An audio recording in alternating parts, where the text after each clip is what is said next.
beginning of Letten. Well, end of Letten, but the day He's after. at the house feeding his hangover.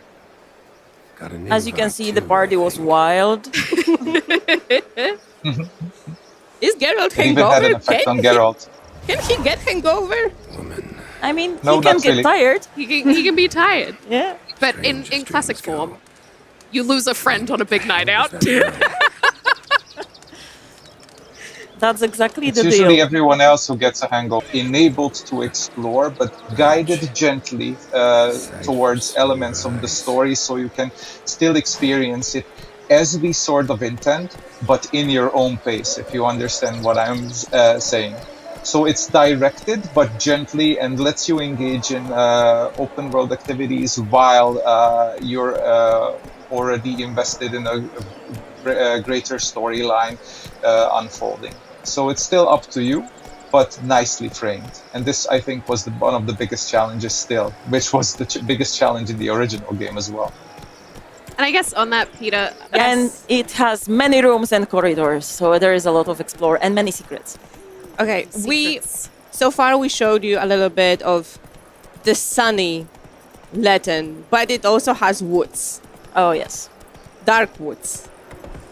Lots of it, yes. Lots of dark woods.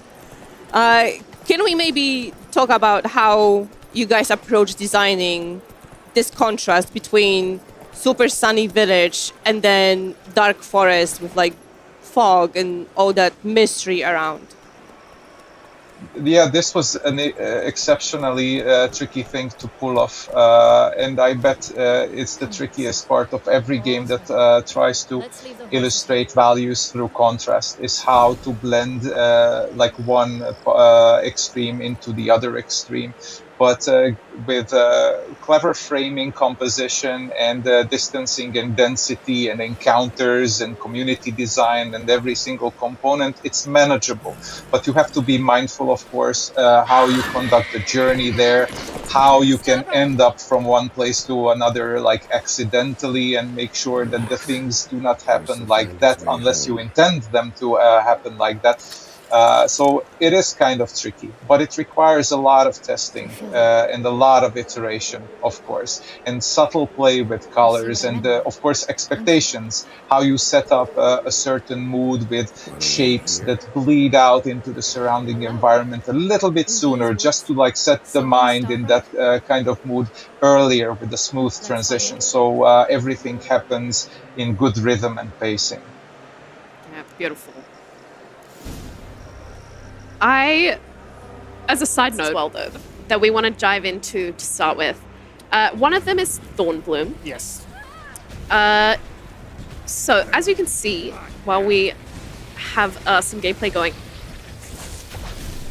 we're gonna have a run-in. Well, this is not actually. I mean, this is obviously a variation of an Archispore, right?